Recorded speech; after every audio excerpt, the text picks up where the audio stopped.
J'espère que tout roule pour vous sincèrement. Avant de me lancer dans cette émission, une vraie traversée de funambule, je préfère vous prévenir. Ce qui va suivre est aussi délicat qu'un numéro sans filet et il ne manquera pas d'être mal compris, mal digéré, voire volontairement tordu. Vous savez, dans notre chère Algérie, prendre le temps de saisir le fond d'une idée rare. Lire entre les lignes, un sport oublié. On préfère attraper un morceau de phrase, l'arracher de son contexte, la brandir comme une preuve irréfutable. Tiens, regardez, il complote, il réclame les chars, il veut renverser le régime. Comme si on jouait à coller des étiquettes avec un lance-pierre. Avant d'aller plus loin, permettez-moi de poser les choses clairement. Je suis un homme de loi viscéralement, un défenseur acharné de la suprématie du pouvoir civil sur l'uniforme. Les bottes, très peu pour moi dans les affaires de la République. Un État dirigé par des galons, je dis non. Un régime où les décisions viennent des casernes, très peu pour moi. La politique ne doit pas marcher au pas cadencé. Cela fait des années que je tiens bon sur cette ligne, que je me bats pour une vie publique affranchie des casques et des treillis. Mes articles, mes interventions, mes tribunes, d'Algérie Focus à Algérie Part, témoignent sans équivoque de ce combat. Jamais je n'ai applaudi l'ombre du militaire planant sur le politique. Jamais. Permettez-moi d'apporter une précision cruciale. Dans le théâtre politique algérien, façonné par son histoire si particulière et par le poids écrasant de ses structures, l'armée ne devrait en aucun cas se voir confier une mission politique. Ce n'est pas sa vocation. Mais attention, cela ne signifie pas qu'elle n'a pas de rôle à jouer. Là est toute la subtilité une mission, c'est un mandat inscrit dans la Constitution, c'est un pouvoir officiellement délégué pour gouverner, décider, orienter le destin d'une nation. Tandis qu'un rôle lui s'exerce dans l'ombre, par influence, par présence dans les coulisses de la décision. Et ce rôle, bien que non officiel, a toujours existé dans notre pays. Il a parfois protégé la République, parfois évité le pire. Dire qu'il est toujours toxique serait ignorer les nuances de l'histoire algérienne. Je l'ai souvent répété et je le maintiens, la stabilité en Algérie n'est jamais le fruit du hasard. Elle était née chaque fois que les trois piliers du pouvoir parlaient d'une seule voix. Quand le haut commandement militaire, le palais présidentiel et les renseignements marchaient main dans la main sans se marcher sur les pieds, le pays avançait droit sans vaciller. Dès que ces trois centres de gravité partageaient une vision commune que chacun jouait sa partition, sans chercher à écraser l'autre, alors l'équilibre régnait et avec lui, une certaine forme de paix et de progrès. Il faut bien l'admettre, entre 2004 et 2014, l'Algérie a connu ce qu'on pourrait appeler, sans exagération, sa décennie d'or. Durant ces 10 années, le pays a progressé à une allure rarement égalée, croissance économique soutenue, sécurité intérieure renforcée, climat de paix palpable, chantiers partout, logements, routes, écoles, hôpitaux, universités. Tout semblait avancer en même temps avec une rare efficacité. Si l'on compare cette période à d'autres, il est clair que jamais l'Algérie n'avait autant construit, investi ni offert autant de confort à sa population. Le quotidien des Algériens s'est nettement amélioré, les indicateurs de développement, eux, affichaient une forme olympique. Et pourquoi cette effervescence nationale entre 2004 et 2014 ? Tout simplement parce que les caisses étaient pleines à craquer. Le pays baignait littéralement dans l'abondance avec plus de 100 milliards de dollars de réserves de change. Et ce pactole tiré du pétrole n'est pas resté coincé dans des comptes offshore, il s'est matérialisé sous forme de béton d'acier et d'ambition. On a vu surgir des autoroutes traversant le pays d'est en ouest, des projets pharaoniques, une grande mosquée qui tutoie les nuages des stades flambant neufs, un palais des congrès dernier cri. L'Algérie a même raflé l'organisation des Jeux méditerranéens. À cela s'ajoute un métro moderne, à Alger des trams dans plusieurs villes, des barrages hydrauliques et des stations de dessalement à la chaîne. Tout ce foisonnement n'était pas improvisé, même les projets livrés après 2014 étaient déjà dessinés, pensés et verrouillés dans les plans quinquennaux conçus durant cette décennie. La raison, elle tient en un mot, l'alignement. À cette époque, les trois centres de gravité du pouvoir algérien, la présidence incarnée par BF, l'état-major dirigé par G. Salah et les services de renseignement sous la houlette du général TF, avançaient côte à côte sans se marcher sur les pieds. Ils regardaient tous dans la même direction. Certes, il y avait quelques tensions, des jeux d'influence, parfois même des désaccords personnels, mais rien de dramatique ni de paralysant. Globalement, que ce soit pour les décisions majeures, les dossiers sensibles, les domaines stratégiques ou les actions d'envergure de l'État, ces trois pôles parlaient le même langage, partageaient la même vision. Et sans surprise, le pays suivait un cap clair. Ça roulait. Mais voilà ce qui arrive quand l'horloge institutionnelle se dérègle. Dès qu'un des trois centres de pouvoir prend le dessus, impose sa volonté, relègue les deux autres au silence et trace seul la route sans consulter ni l'armée ni les services de renseignement, c'est la boussole de l'État qui perd le nord. Résultat, le désordre s'installe, les décisions se font en vase clos et le pays plonge dans une confusion chronique. Et cette spirale de déséquilibre, cette cacophonie au sommet, eh bien nous en subissons les conséquences aujourd'hui en 2025 en temps réel sans filtre. Sous l'ère Tebboune, les services de renseignement ne sont plus que l'ombre d'eux-mêmes. Exil et figures fortes disparues, les chefs incontestés TF n'est plus là et aucun successeur digne de ce nom ne s'est imposé. Nassé Djenouhat, jadis présenté comme le pilier du système sécuritaire, a pris la fuite comme on fuit un navire en perdition. Certains disent qu'il a été coffré d'autres, qu'il a failli y passer. En tout cas, en l'espace de quelques mois, il est passé du statut de sauveur à celui de paria à abattre. Résultat, une machine éclatée, des services démembrés sans cap, sans coordination. Chacun joue sa propre partition, souvent dissonante, et les tensions internes explosent de partout. Bref, un vrai champ de ruines. Aujourd'hui, tout passe par un seul homme. À Alger, le centre de gravité du pouvoir s'est réduit à un seul bureau, celui du président. Même les dossiers les plus banals plaintes d'investisseurs dysfonctionnement d'une mairie paumée atterrissent directement sur son bureau. Depuis 2023, avant même d'embrasser son second mandat, Tebboune a tout verrouillé, il règne en solo, entouré d'un cercle de conseillers triés sur le volet, transformant son cabinet en tour de contrôle omnipotente. Jamais depuis l'époque coloniale, un président algérien n'avait cumulé autant de leviers entre ses mains. Ni Chadli, ni Zeroual, ni même BF n'ont concentré autant de pouvoir. Il a réécrit la Constitution à sa sauce, domestiqué les institutions et anéanti toute forme de contre-pouvoir. Aucun parti, aucun acteur n'a les moyens ni même le courage d'équilibrer ses décisions ou d'en discuter le cap. Entrons maintenant dans le vif du sujet, le cas Saïd Tchengriha, une figure qui hélas symbolise l'effacement d'un pouvoir militaire jadis structurant.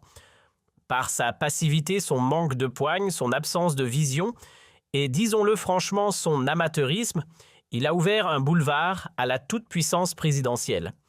En Algérie, la Constitution confère déjà au chef de l'État une position de super-président, chef des armées, maître de la justice, pilote de l'économie, juge suprême de l'urgence nationale. Bref, un dirigeant au levier sans limite. Mais dans les temps passés, il existait au moins un contrepoids implicite des chefs d'état-major et des patrons du renseignement, suffisamment solide pour tempérer les ardeurs présidentielles. Ils osaient dire non, pointer les dérives, alerter sur les risques. Aujourd'hui, plus rien de tout ça. Le renseignement est décapité et l'armée dirigée par une silhouette translucide, sans écho, sans ancrage. Le déséquilibre est total. Dès l'arrivée de Tebboune aux commandes, une rumeur s'est installée presque comme un slogan officiel, c'est une marionnette. Une figure décorative, disait-il, manipulée dans l'ombre. Et pourtant, les faits nous rattrapent. Les Algériens commencent à ouvrir les yeux. Non seulement il n'est pas téléguidé, mais il concentre à lui seul tous les leviers du pouvoir. Il touche à tout, rédaction des lois de finances, diplomatie étrangère, dossiers sécuritaires stratégiques. Et ce grâce à une armée de super conseillers et un cabinet tout-puissant, où même le directeur de cabinet se comporte comme un vice-roi. Cette centralisation ahurissante ne tombe pas du ciel, elle est la conséquence directe de la chute libre de l'institution militaire. Oui, l'armée d'aujourd'hui a perdu ce qu'elle représentait hier, influence, stature, poids, dans l'arène politique. Tout s'est effrité. Et la question qui fâche, qui a laissé faire ça, qui a assisté silencieux à cette marginalisation, Saïd Tchengriha bien sûr. Tapi dans l'ombre d'un président de plus en plus dominateur, incapable d'exister, face à lui sur un pied d'égalité, Pourtant, dans l'histoire de l'Algérie, les chefs d'état-major, même subordonnés, ont toujours su faire entendre leur voix. Leurs paroles comptaient, leur présence pesait. Ils étaient les conseillers officieux, les contrepoids discrets. Ils avaient, comme on dit, l'oreille du chef. Aujourd'hui, cette oreille-là est sourde et le général semble muet. J'aimerais lui poser une vraie question simple mais lourde de sens.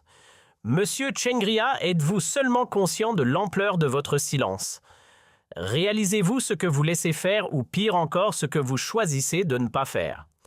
Avez-vous mesuré l'ampleur de vos absences, de vos silences, là où votre voix aurait dû résonner pour la nation? Ce n'est pas une accusation gratuite mais un appel à la conscience. Car tôt ou tard, vous devrez répondre. Pas devant une commission d'enquête, mais face à vous-même. Et ce jour-là, il faudra avoir le courage de regarder vos responsabilités dans les yeux. Prenons un exemple qui crie l'absurde. Quand le président Tebboune, flanqué de ses fidèles conseillers, s'autorise à défier diplomatiquement la Russie, oui, la Russie, rien que ça, le principal fournisseur d'armes de l'Algérie, le formateur historique de nos généraux, le partenaire militaire sans lequel notre armée ne pourrait ni évoluer, ni tenir tête aux puissances rivales de la région. Que faites-vous? Rien. Pas un mot. Pas une réaction. Ce n'est plus du recul, c'est de l'abandon. Quand Abdelmadjid Tebboune et ses conseillers transforment une chaîne publique Algérie 24 News en instrument de provocation diplomatique, on touche le fond. Envoyer une jeune journaliste visiblement dépassée par les enjeux géopolitiques encore vertes, sans préparation, pour provoquer ouvertement le chef de la diplomatie russe, voilà une bourde qui frôle l'irresponsabilité. Et pourtant, c'est arrivé en plein Moscou, face à l'un des partenaires militaires les plus stratégiques de l'Algérie. Cette sortie télévisée a sonné comme une gifle. Et que fait l'institution militaire? Rien. Silence radio. Pas la moindre réaction. Ce genre de dérive sous les anciens présidents Boumedienne Zeroual ou même Bouteflika aurait été tout bonnement impensable.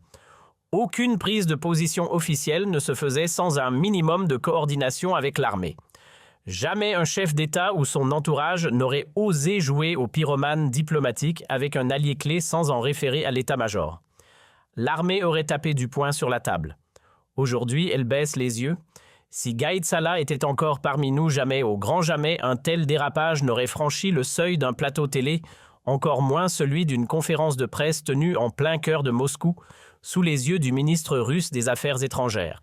Une telle provocation à la fois grossière et irresponsable n'aurait même pas eu le temps de naître. Ni lui ni Amari d'ailleurs n'auraient toléré que la présidence depuis le palais d'El Mouradia s'amuse à jouer avec des allumettes au-dessus d'un baril de poudre diplomatique. Parce que oui, provoquer Moscou, c'est littéralement flirter avec le chaos. On ne parle pas d'un partenaire quelconque, mais du fournisseur numéro 1 de notre arsenal militaire, du formateur principal, de nos officiers, de notre pilier stratégique, que ce soit pour la marine, l'aviation ou les forces spéciales. Et face à tout cela, on joue avec le feu. Mais autrefois, ce feu-là, on savait l'éteindre avant même qu'il ne crépite. Monsieur Tchengria, permettez-moi de m'adresser à vous directement. Vous auriez au moins pu, ne serait-ce qu'une fois, solliciter un entretien avec le président, lui parler franchement, tenter de le recadrer. Je ne vous demande pas de renverser la table. Il ne s'agit pas ici d'appel à un coup d'État, ni de réclamer que l'état-major prenne le contrôle de l'exécutif, encore moins de transformer l'armée en autorité dirigeante. Ce n'est pas le propos. Mais ce que je réclame en tant que citoyen lucide, c'est que le chef d'état-major joue son rôle de balancier, de régulateur discret. Pas un adversaire politique, mais une voie d'équilibre. Un garde-fou. Quelqu'un capable de dire au président sans trembler « Monsieur, là, vous êtes allé trop loin. Cette décision est une erreur. Cette stratégie menace nos intérêts. Voici pourquoi. Voilà ce que nous risquons. Voilà les conséquences pour le pays. » Ce n'est pas exiger la lune. C'est simplement rappeler ce qu'implique un poste de cette envergure. Un chef d'état-major, un vrai, ce n'est pas celui qui accompagne le président pour planter un olivier symbolique, couper un ruban en souriant aux caméras ou applaudir poliment pendant les discours officiels. Non, ça ce n'est pas un chef d'état-major, c'est un figurant. Une silhouette décorative, une marionnette en uniforme. Un vrai chef militaire, lui, c'est une conscience en éveil, une boussole stratégique, le reflet d'une tradition et d'une institution qui ne se contente pas de défiler le 5 juillet. Il porte une responsabilité immense, celle de défendre non pas un homme mais une nation. Et dans ce rôle-là, il a un devoir sacré, celui d'alerter, de se dresser, d'intervenir dès que la sécurité du pays est même mise en danger. Quand les relations avec la Russie, notre principal fournisseur d'armes, notre formateur historique, sont bafouées ou menacées par des maladresses politiques, c'est plus qu'un couac diplomatique. C'est un danger direct pour la souveraineté nationale. Et rester silencieux dans un tel contexte, ce n'est pas de la prudence, c'est de la démission. Alors on va faire la guerre avec quoi? Des fusils turcs. Sérieusement, des armes venues d'un pays qui, pendant qu'il nous sourit, devant les caméras arment dans notre dos, tous ceux qui veulent affaiblir l'Algérie. Les Turcs jouent sur tous les tableaux partenaires officiels le matin, fournisseurs de nos rivaux, l'après-midi, et nous, on fait semblant de ne rien voir, il faut arrêter d'être naïf. Un peu de lucidité, voyons, un peu de cohérence. Abdelmadjid, c'est vrai, est le président de la République. Et à ce titre, il mérite qu'on lui parle avec respect. Mais respect ne veut pas dire soumission. Il n'est ni l'incarnation de la raison pure, ni le gardien exclusif de la vérité. Lui aussi peut se tromper, surtout quand il est aussi mal conseillé. Et c'est là que je ne comprends pas Shingriha. Pourquoi ne dit-il rien? Pourquoi reste-t-il muet alors qu'il devrait être celui qui ose rappeler au président que gouverner, ce n'est pas régner seul?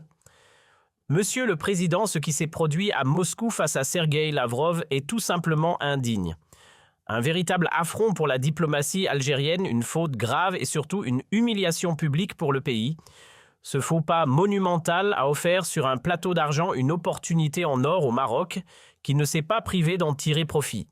Résultat, ce dérapage a non seulement terni notre image, mais a rapproché Moscou de Rabat, notre rival géopolitique numéro 1 dans la région.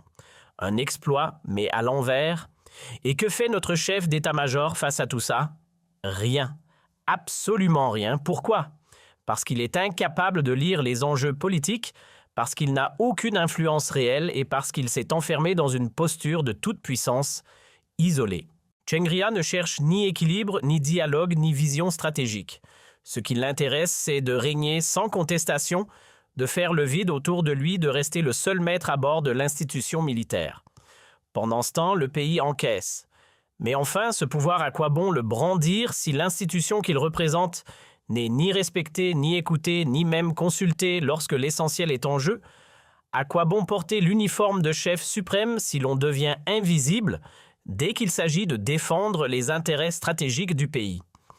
Dis-moi, Shingriha, à quoi te sert ton siège au Haut Conseil de sécurité nationale si pendant que tu y es assis, le président et sa garde rapprochée prennent la liberté de piétiner nos alliances les plus vitales, notamment avec la Russie, notre principal allié militaire, en l'humiliant ouvertement. Ce n'est plus une mise à l'écart, c'est une neutralisation, une réduction au silence organisé. Franchement, à quoi bon siéger au Conseil de sécurité nationale si c'est juste pour faire tapisserie? Si, pendant que vous y êtes, des décisions majeures sont prises ailleurs, dans un cercle restreint, où même la hiérarchie militaire n'est plus consultée, et le plus grave, c'est que ce ne sont pas des cas isolés. On assiste à des dérives sans précédent, jamais vues dans l'histoire récente du pays. Un exemple parmi tant d'autres depuis, quand un président impose-t-il son directeur de cabinet ou son chef de la communication dans des réunions ultra sensibles de sécurité? Traditionnellement, ces échanges entre le président et le chef d'état-major se font en tête-à-tête. Le ministère de la Défense n'est pas un plateau télé. Le directeur de la com n'a rien à y faire. Il n'est ni militaire ni habilité à entendre des informations classées secret défense. Ce n'est pas son rôle. Ce n'est pas sa place. De quel droit des profils civils sans aucune légitimité sécuritaire mettent un pied là où seuls les uniformes devraient être? Ni Boilem, ni Kamel Saï, ni aucun conseiller civil n'a vocation à fouiller dans les dossiers classés défense nationale. On peut dire ce qu'on veut de Bouteflika, mais il connaissait les lignes à ne pas franchir. Il avait concentré un pouvoir colossal, c'est vrai. Il a écarté Mohamed Lamari, puis dégagé le général Toufik en 2015 sans trembler. Et pourtant, jamais, au grand jamais, il n'a osé envoyer son directeur de cabinet ou son chef de la com s'incruster dans une réunion avec les gradés. Il ne s'est jamais permis d'utiliser ses conseillers comme agents de liaison ou diplomate improvisé pour discuter avec l'état-major. Le général Gaïd Salah, lui, n'avait qu'un seul interlocuteur, Bouteflika. Et inversement, le président ne passait que par lui. C'était clair, net, carré. Parce que l'armée, ce n'est pas un salon de bavardage. La sécurité nationale, ce n'est pas un sujet à confier à un communicant ou à un technocrate. Même chez nos voisins européens, on ne plaisante pas avec ces règles. Jamais le chef de la com de l'Élysée n'oserait se pointer à un briefing militaire avec le président Macron. Son directeur de cabinet n'a pas sa place quand il est question de stratégie militaire et de secrets classifiés. Il y a des règles des frontières, les responsabilités sont définies, les accès limités, chacun dans son couloir et pas question de confondre les badges visiteurs avec les insignes. Soyons francs, voir l'institution militaire se déliter, ainsi c'est une vraie alerte rouge pour l'Algérie. Et je vais le répéter encore une fois avec toute la clarté et la patience dont je suis capable, car ici je m'adresse à ceux qui réfléchissent, à ceux qui forment l'élite intellectuelle, la seule qui m'intéresse en vérité. Voilà pourquoi je me permets d'insister.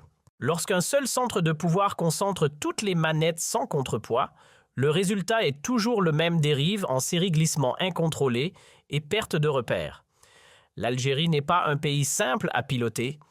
Elle est vaste, tissée de complexité marquée par des blessures profondes, celles de la colonisation de la guerre d'indépendance du combat contre le terrorisme.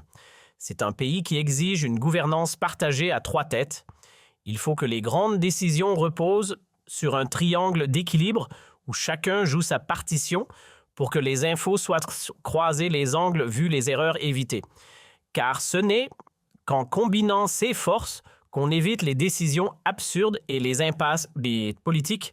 Tebboune concentre entre ses mains plus de leviers qu'un chef d'orchestre en pleine symphonie. Sauf qu'ici, c'est la cacophonie. Pendant que Saïd reste spectateur absent du tableau, les conséquences pleuvent dérapages diplomatiques en série rupture avec nos alliés stratégiques, confusion générale dans la conduite des affaires étrangères. À Washington, il souffle aux Américains qu'il va tendre la main au Maroc. Mais à Paris, il clame qu'il ne peut pas sentir le royaume chérifien, qu'il en est l'antithèse même. Devant les journalistes algériens, il se transforme en tribun de l'intransigeance. Le Maroc, jamais on ne pactisera avec le diable. Et face aux envoyés de Trump, il change encore de ton. Résultat, une diplomatie qui zigzague comme un navire sans gouvernail. Il froisse Moscou, titille les Émiratis, se heurte aux Saoudiens, froisse les Maliens. C'est un tour du monde des maladresses. Et nous, spectateurs d'un théâtre où chaque scène empire la suivante. L'Algérie vacille sur ses fondations non pas à cause d'un vent de révolte populaire, mais parce qu'un seul centre de pouvoir impose sa loi comme s'il jouait en solo dans un orchestre censé être symphonique. Cet autoritarisme, quand il s'exerce sans contrepoids, finit toujours par enfanter ces monstres à but faux, pas décision irrationnelle. Et qui osent encore lever la voix pour dire « là, ça dérape », personne. Par peur, pas forcément. C'est plutôt que personne n'est là pour allumer la moindre étincelle de lucidité, aucun entourage solide, pas de cellules stratégiques, pas même une voix dans l'ombre pour glisser au chef d'état-major « là, vous devriez intervenir, là, c'est votre rôle ».